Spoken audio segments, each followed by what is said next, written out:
Sir बहुत बहुत स्वागत है आपका। Thank you. क्या नाम है आपका, कौन सा अटेम्प्ट था? मेरा नाम अंगद है, मेरा सेकंड अटेम्प्ट था और फर्स्ट इंटरव्यू है। अच्छा, कहाँ से बिलोंग करते हैं सर? मैं दिल्ली से हूँ। दिल्ली से हैं। अच्छा, मीडियम क्या है आपका? इंग्लिश। English medium. अच्छा, तो सर ओवरऑल बात करें कैसा रहा आज का इंटरव्यू आपका? इंटरव्यू काफ़ी अच्छा था, मतलब जैसे डिस्कशन होती है ना, जी। दे आर लाइक मतलब ऐसे पेरेंट्स या ग्रैंड पेरेंट्स हैं वैसे।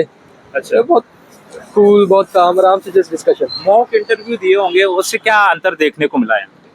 देखिए मॉक इंटरव्यू का ऐसा है कि वो आपको तैयार करना चाहते हैं कि इंफॉर्मेशन बेस पे।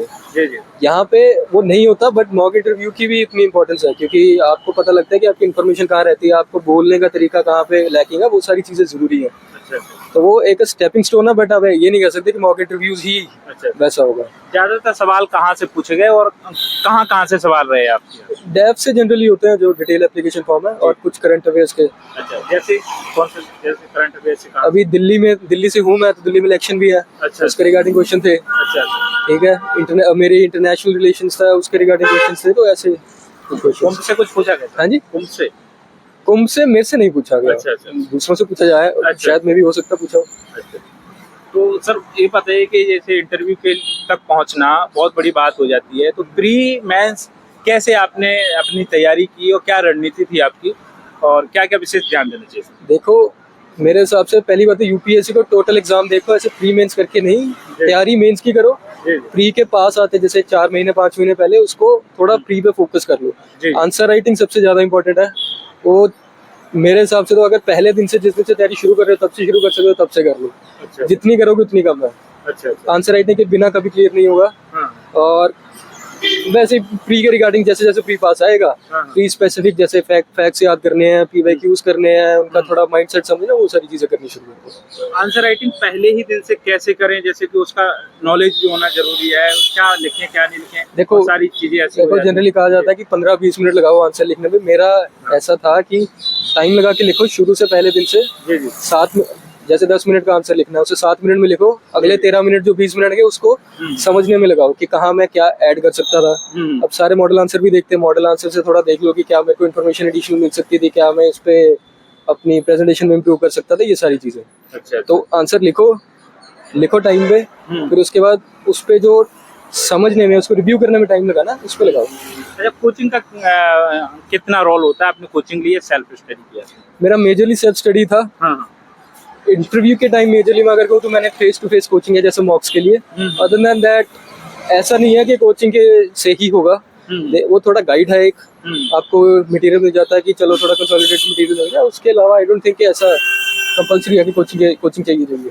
अच्छा, और प्री के लिए बात करें तो प्री में सीसेट बहुत समस्या हो जाती है, चैलेंज हो जाता है, बहुत सारे बच्चों का प्री नहीं हो पाता है। देखिए क्या रणनीति होना चाहिए? देखिए मैं इंजीनियर हूँ, मैंने सीसेट की बिल्कुल कोई उसके लिए तैयारी नहीं की थी। मेरा हो जाता, तो इसलिए उसके लिए I don't think I am the person to take advice from. फिर भी क्या एडवाइस रहेगी सीसेट के लिए, क्या करना चाहिए जो शुरुआती दौर से तैयारी कर रहा है और वो करना चाहे तो कैसे करे सीसेट के लिए? देखिए वही है, क्वेश्चंस देखो, हाँ। मैथ्स पे फोकस करो, कॉम्प्रिहेंशन, जो भी क्वेश्चंस हैं उनको प्रैक्टिस करो।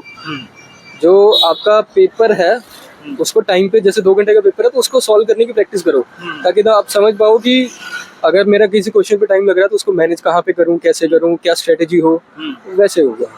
तो जीएस के लिए क्या क्या करें? जीएस का भी बहुत ये चीजें होती है, क्या पढ़ें क्या नहीं पढ़ें, सिलेक्ट कर पाना, किताबों की भरमार है मार्केट में। देखो जो बेसिक बुक्स हैं, जो जनरल बुक्स रेकमेंड की जाती है वो पढ़िए स्टैटिक के लिए।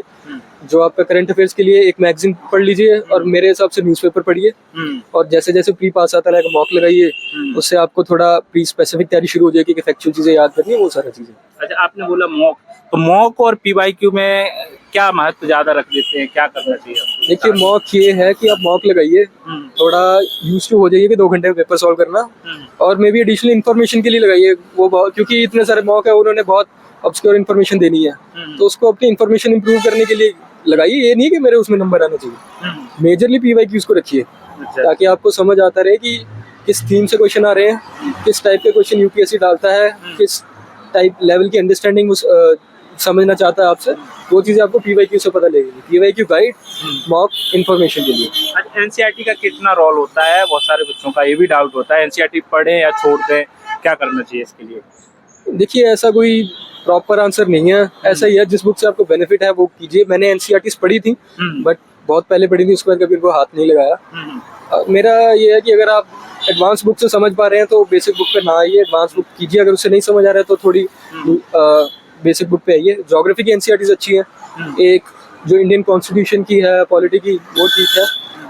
आपको जो वो अपनी आर्ट एंड कल्चर की एनसीईआरटी है वो अच्छी है, बट ऐसा नहीं है कि एनसीईआरटी ही पढ़नी है और उसके से ही आगे जाना है, दूसरी बुक्स भी पढ़ी जा सकती है जो स्टैंडर्ड बुक्स है।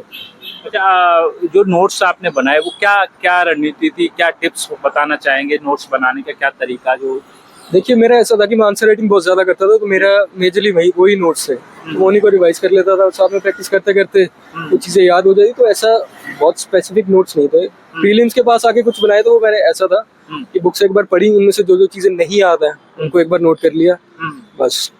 करंट अफेयर्स को कैसे इंटरलिंक करते थे? न्यूज़पेपर या मैगजीन? जैसे आपने बताया मैगजीन पढ़ते थे या नहीं? देखिए, वो धीरे धीरे ही होगा, पढ़ते रहिए, साथ साथ में आंसर राइटिंग करते रहिए, PYQs करते रहिए, तो धीरे धीरे आपके अंडरस्टैंडिंग खुद बनती रहेगी। आपको जैसे आप क्वेश्चन करोगे आपको समझ आने लग जाएगा कि क्या चीज़ें, किन चीज़ों पे ध्यान देना है। जैसे मैगजीन में हो गया या एडिटोरियल में हो गया, कहाँ पे कैसे कैसे ध्यान देना है, तो आपको धीरे धीरे समझ आएगा।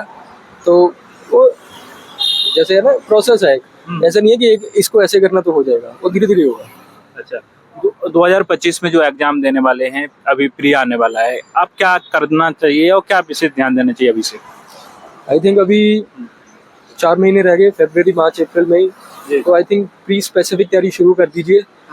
अगर कोई नहीं भी कर सकता 3 महीने में भी हो जाती है, तो बट ऐसा नहीं है, बट ट्राई टू अब फोकस करिए कि प्री की तरफ फोकस शुरू हो जाए। अच्छा, तो इसके लिए क्या क्या करना चाहिए प्री के लिए? Focus मॉक्स PYQs। तो मैसेज क्या रहेगा, अंतिम मैसेज सभी एस्पिरेंट के लिए क्या कहना चाहेंगे? All the best. Sir, NCERTs वगैरह पढ़नी चाहिए, छोड़ देनी चाहिए?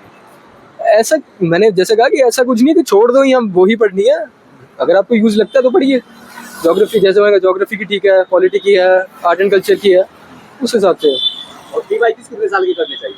जितने कर लो उतने कम, ऐसा कोई उसमें हार्ड एंड फास्ट नहीं होता। नहीं, जैसे कि बहुत सारे टॉपर्स ने, बहुत सारे लोगों ने भी बताया कि जब से बदलाव हुआ है 2013 के आसपास PYQ जो मेंस के लिए, तो क्या आपका क्या रणनीति, क्या कहना चाहेंगे इसके बारे में? एनालिसिस कैसे किया जाए उसको, या फिर देखिए, हर किसी की अपना तरीका है। मेरा PYQs और मॉक्स का तरीका था, जिनका वैसा तरीका उनका वैसा है। At the end of the day ये है कि आपको जिससे आपकी परफॉर्मेंस कैसे इंप्रूव हो रही है वो खुद जज करना पड़ेगा। कोई ऐसा नहीं है कि मैं बताऊंगा उसी से होगा।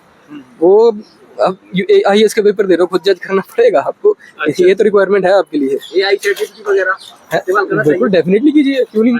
अच्छा, आपने किया है सर इसका कैसे? कभी कभी किया अच्छा अच्छा क्वेश्चन, उसमें कुछ इन्फॉर्मेशन चाहिए, वो लिख दो कि मेरे को इस चीज के बारे में बता दो, अच्छा। वो कंसोलिडेट करके बता देगा। अच्छा, ठीक सिंपल। ठीक सर, बहुत बहुत ठीक।